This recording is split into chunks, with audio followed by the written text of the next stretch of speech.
So I guess one day at a time, y'all. Because I struggle all the time.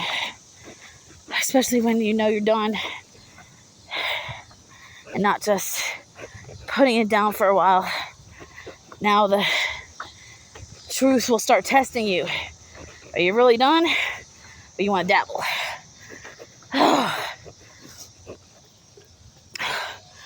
Sweating. It's 100-something degrees.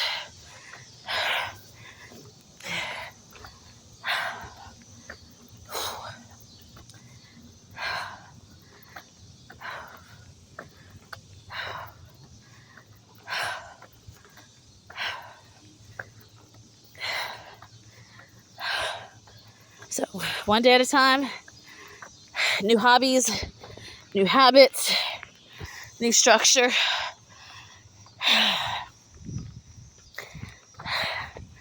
Find a support system.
This is the splash pad.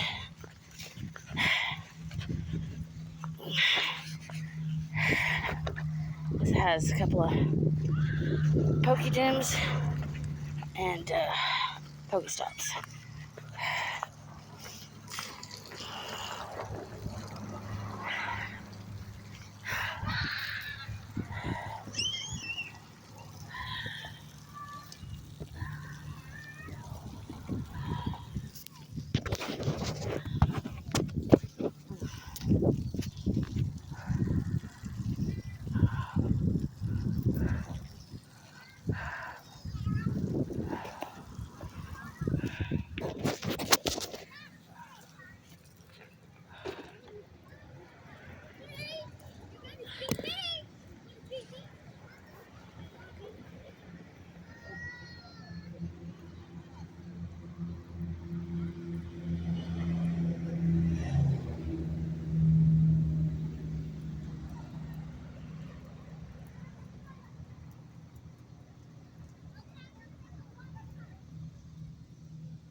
chance have a lighter? A lighter? Any of y'all by chance have a lighter? Thank you. Sorry, I would have put my arm out more, but it No, you're good. Thank you.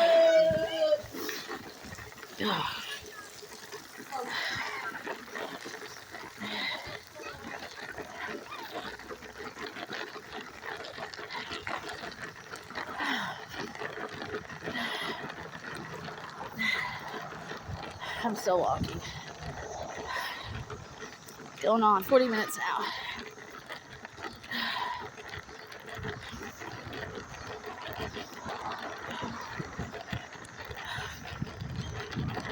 Feel better though. Got some wetness, got a lighter. I was able to light my cigarette. I was able to share that.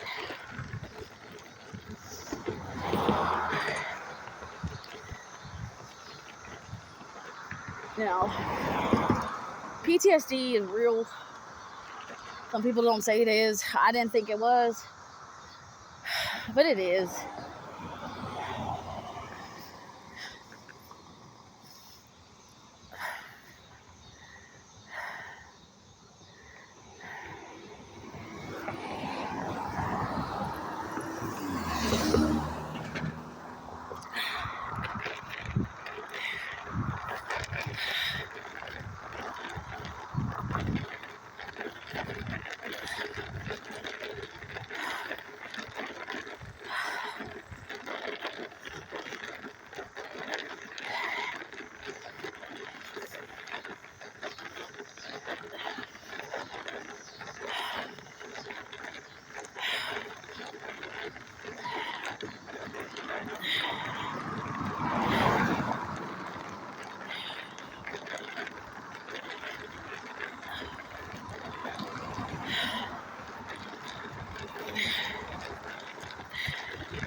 You know, it upsets me that as an addict, people who look down on addicts don't even know what we're going through.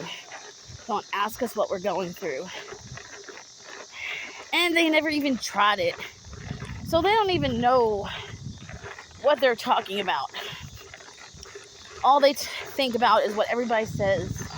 And because everybody says it's wrong, it must be wrong, right? Just everybody, or half the world, says it's wrong, so it's wrong. Just like all the Democrats say Trump is horrible and he's better than Biden. All these Black Lives Matters fighting for Biden, but he's the biggest bigot and racist of them all. And fact checkers can fact that because of his previous interviews on calling people gorillas and animals and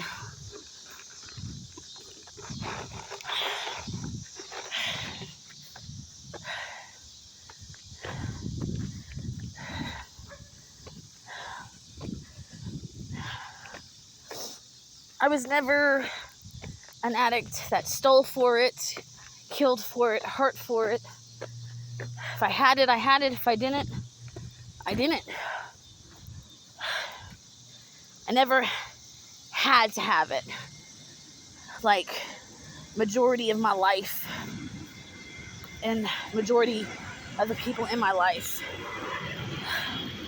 are.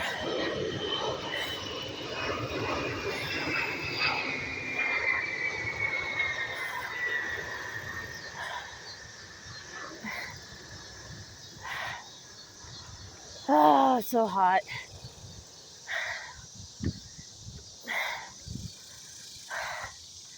I just don't know what I'm going to do now. I'm scared. 40 years old and homeless. Never in a million years did I see this for myself. Oh, so this is the U.S. Air Force installation. It runs the back of South Boulevard, South Midwest Boulevard. Pretty cool, right? Which is the U.S. Air Force.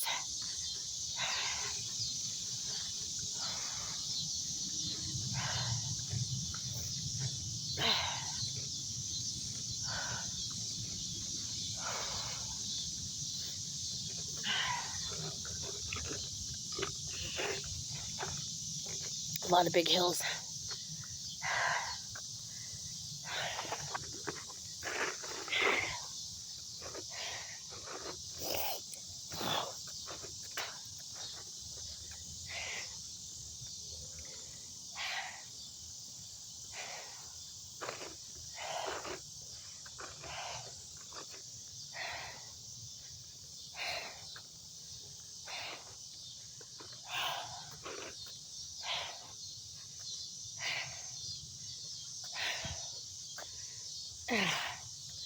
Starting to get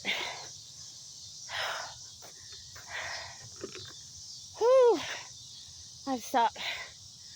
Starting to get a little ache in my stomach. Cramp. That's what I was looking for.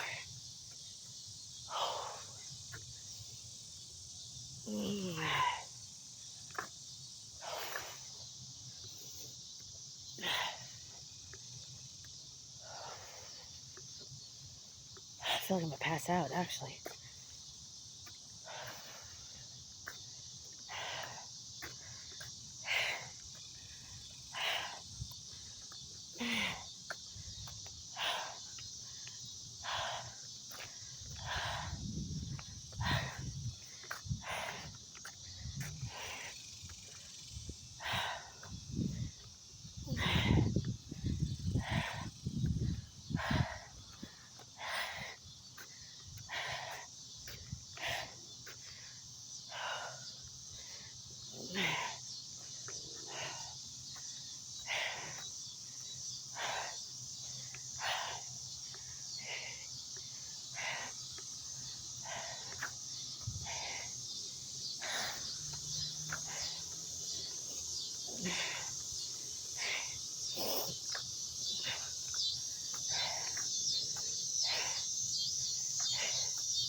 So,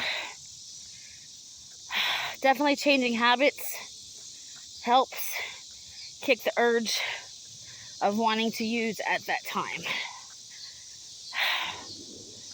Because right now, instead of getting wired on methamphetamines, I just want to hit the shower, start packing, and get a good night's sleep.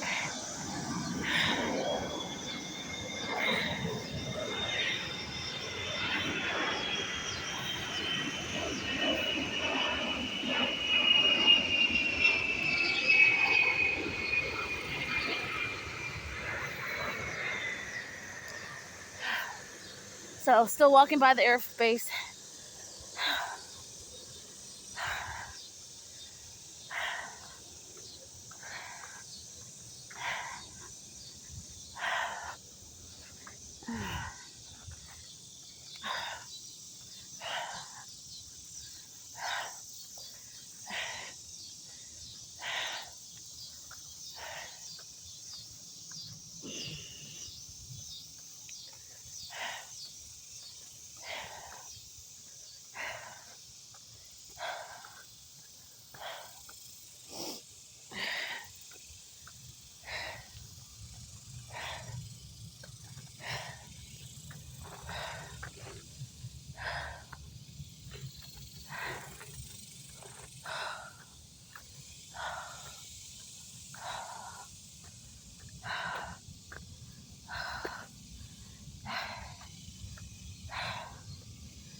That's an aircraft.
Now that I'm back, yeah, I stay behind a liquor store as of today. Tomorrow I will be homeless.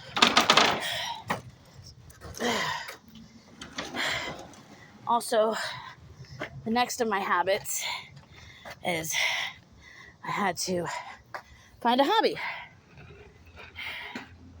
So I painted.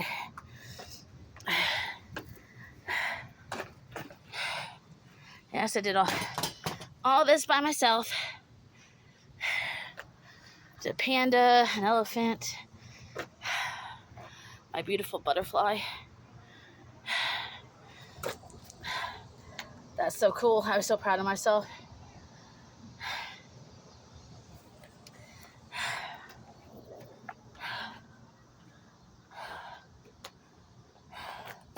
I'm just gonna sit here and rest.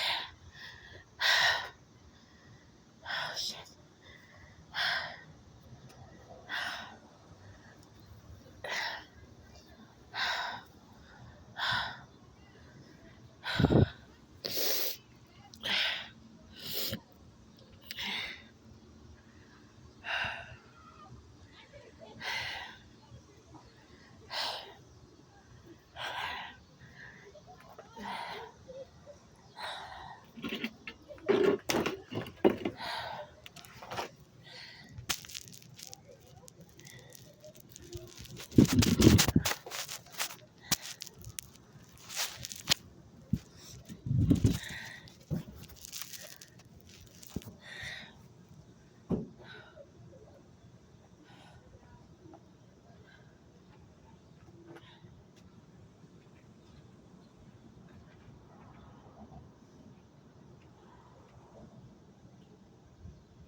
answer to your question is yes. I couldn't text you back. But yes. Can I have a lighter, baby?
Thank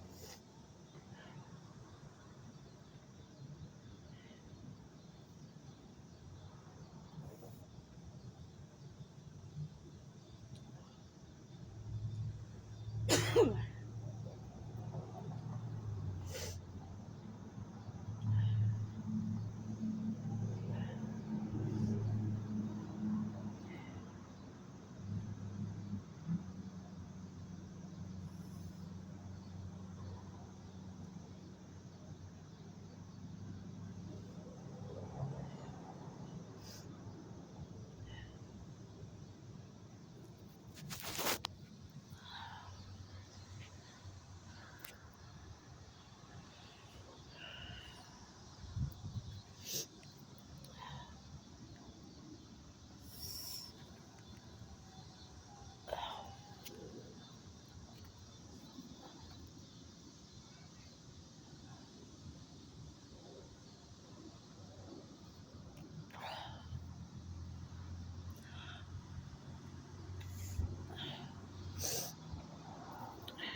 Newsom, you're going to see everybody, Pete Buttigieg, you're going to see Kamala Harris, everybody's going to be, Bernie Sanders is going to be back, Elizabeth Warren can't strip it up. It's going to be everybody. My mushroom And farm. then, Michelle Obama probably didn't want to do it, but they'll drag her out, think she's going to be the next puppet they prop up.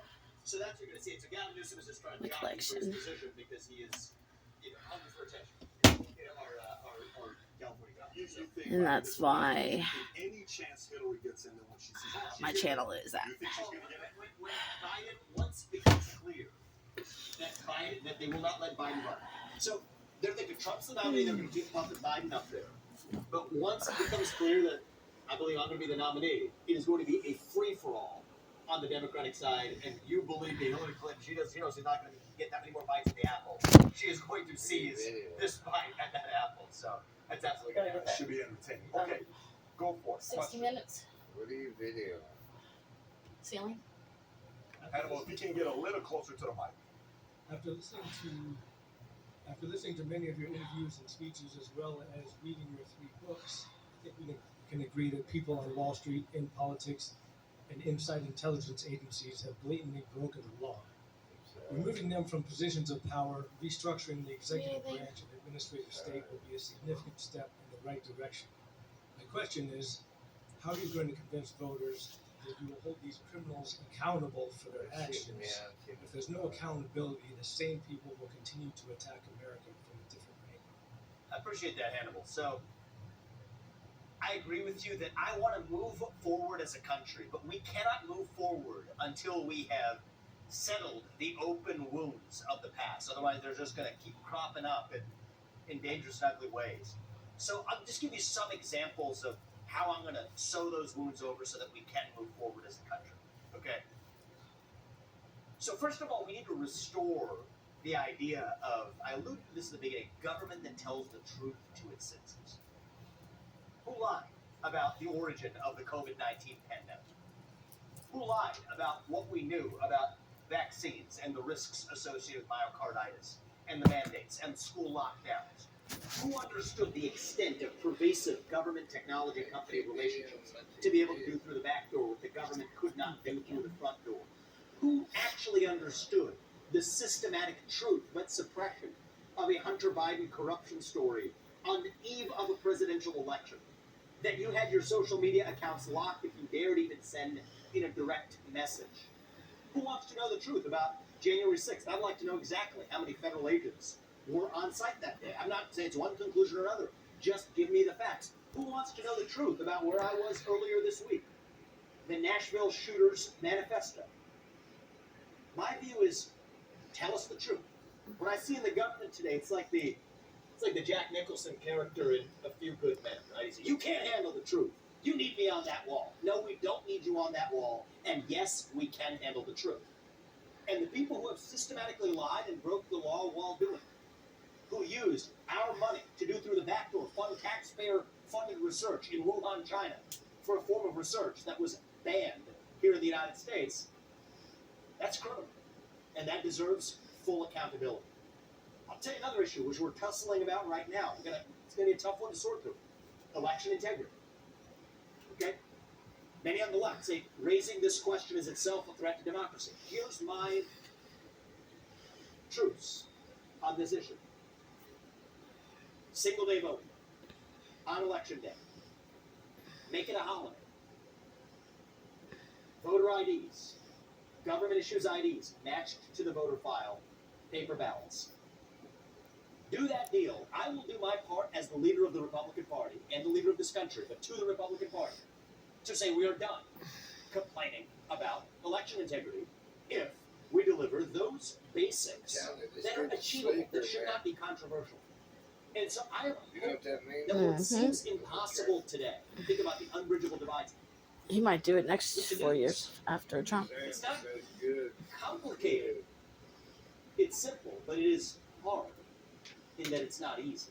Okay, and that's what's going to take is, it's not some clever plot that we have to construct. It just takes a leader with a spine to stand up and say, we will speak the truth. I like a lot of We will speak the truth when it is hard. Mhm. I will issue an executive order on day one, requiring the entire federal government, anybody who pressured a private actor, a company or otherwise, to do something that the government could not do on its own. We're going to at least publish it so the public can see it. Roll that log over. Let's see what crawls out. Sunlight is the first step to actual accountability. And we need accountability in order to heal as a nation. Thank you for that question, Andy. I appreciate it. Let me follow up on that. To follow up on that, you know, for you to say, I'm going to do this, I'm going to do that, I'm going to do this. So when they asked Trump, I think it was Maria Bartiromo that asked him a question saying, hey, you said you're going to drain the swamp, but you didn't do it. You hired Chris Wray. You hired this guy. You hired that guy. Says, well, looking back, I regret the hire here. Chris Christie told me about this. I didn't really know the people there. I'm a real estate guy. I'm a New York guy. This is not something I know about. So what do you say to the Republican voter that's sitting there saying, Vivek, we love the way you're coming up. Listen, we love your messaging, your passion, your youth. But why would we re-elect a person that definitely has no experience in the White House? Who are you going to hire? Who are you going to fire? You don't know these guys. Who are you going to put in the office and say, well, I'm going to fire this guy, and I want to bring this guy, and I want to bring that guy? You don't have any experience with these guys in the swamp. So what do you say to those guys that don't trust who you're going to hire? They like you, but you can't fix everything. How do you fix that? So look, I think I'm the best shot we got. And nobody's perfect, but I'm also going to build on the foundation laid by Trump. I actually think, let's be really clear, I think that there's a lot he didn't.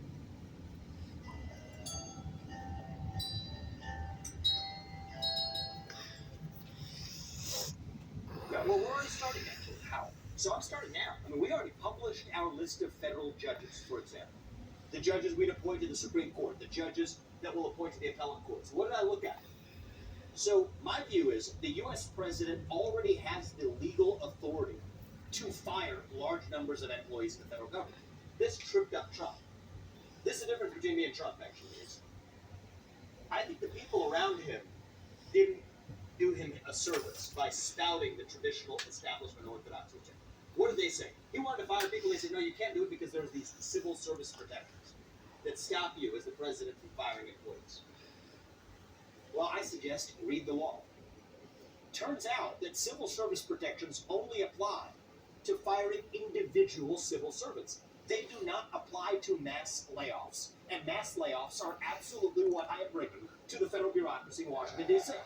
And so we got to have at once a president who is an outsider, is a CEO, understands that if somebody works for you and you can't fire them, that means they don't work for you. It means you work for them because you're responsible for what they do without any authority to change it. Me and Trump both have that. But it's a separate piece of this, which is an outsider who also has a deep understanding of the Constitution. Hannibal asked the question. I'm grateful he read my 3 books. So if other people want to, you can check out the same thing. I understand the laws and the Constitution of this country. Many passages from my book have been quoted in appellate court cases in the last 3 years about actually big tech censorship being suppressed government action. And so that's the combination, Patrick, that will allow me to declare independence from the managerial swamp class. That's the advisors. And then on the practical side of this, we're already starting. We've got a project led by business leaders who I've known for a long time, already recruiting for positions, not just the cabinet level. Who's running the Office of Management and Budget? Who's running the Office of Personnel Management? Do you have a specific name? We do. We have lists that we're working down and winnowing down. Absolutely. And far earlier than Trump started. Fine. So who are these people that are helping you process issues? I understand as a founder, CEO, we both run a company, and there's a reason why we have a board. The board's kind of helping you with the blind spots that you have. So Trump chose Christie as an advisor, right? Christie wasn't a VP, but Christie is the reason why we got Chris Wray, and we're dealing with what the DOJ is doing to Trump, indictment, mine back to back. Trump hired that person, right? Who's in your ear to help you pick the right people in these different positions? It's not Chris Christie. I'll tell you that. So So it's a group of people, some of whom are ex-government, many of whom, though, are really smart people who are not in government. And I have a strong bias towards that. I think it will take somebody who has a fresh perspective to actually understand who's going to be a bulldog in that role. Here's the mistake Trump made. Right, you take those 2 positions I just mentioned, the Office of Management and Budget, that's like the CFO of the executive branch, and the Office of Personnel Management, it's like the head of HR in the executive branch. A lot of presidents make the mistake of putting in people in those roles who are mediators. They're almost like ambassadors for the administrative state back to the U.S. president. I don't want an ambassador for the administrative state. I don't want a mediator. I want a bulldog who is going in there with a fundamentally anti-government bias to see through my directive, to fire large numbers of employees, and shut down agencies that shouldn't exist. Now, here's the twist: we will get sued when we do this. Right? People who are fired are going to say, no, we're going to sue you, we're going to take it to court. This is good. Because the current Supreme Court, which I've studied, which I give Trump credit for, he gave us a great Supreme Court. The justices I filtered for also fit the same description. They agree with me on this 6-3. So what do then? Then we win.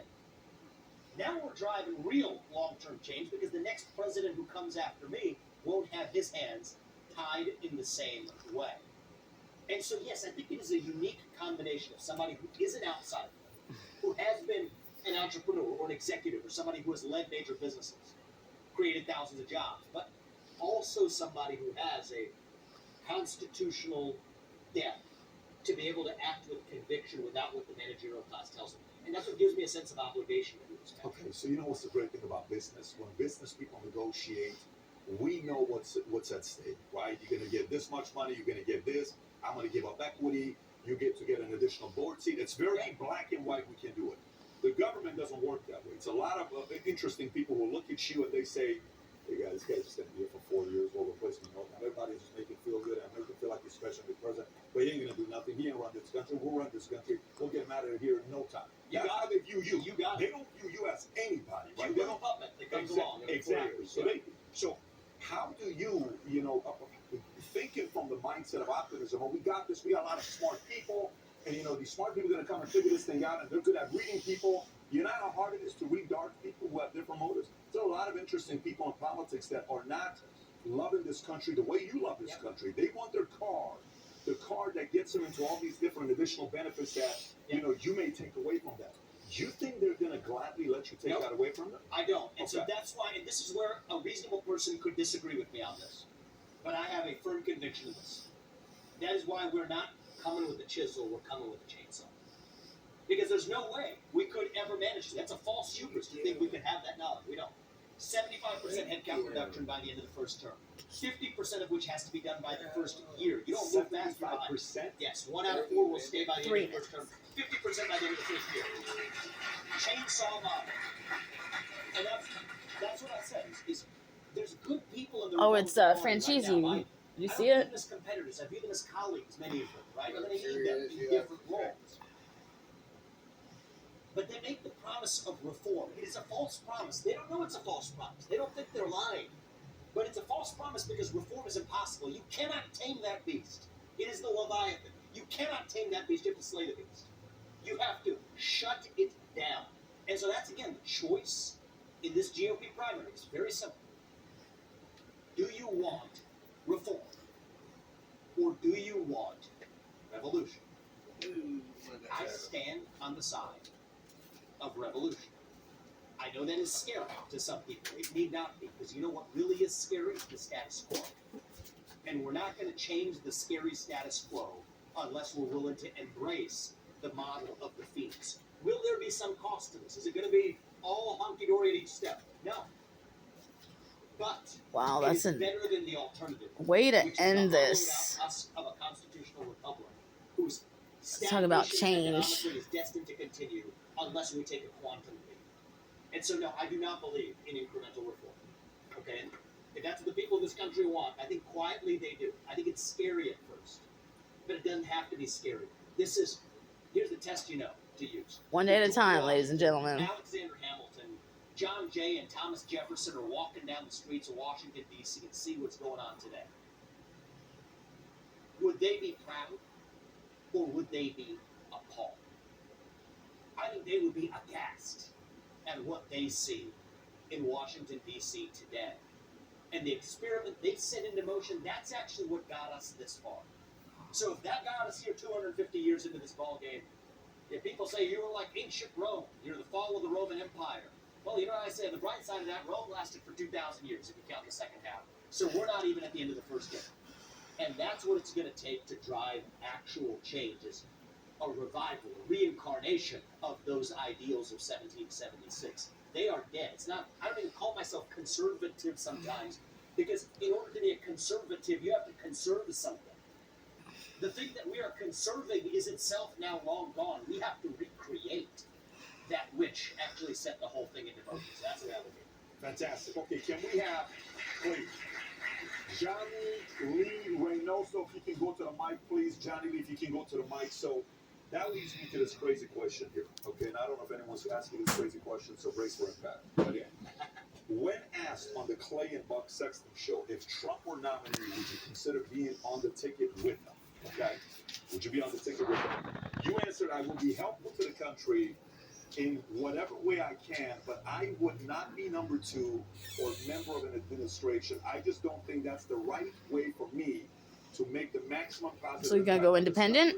Ready for the question? Sure. If you win nomination, would you consider having him as your VP?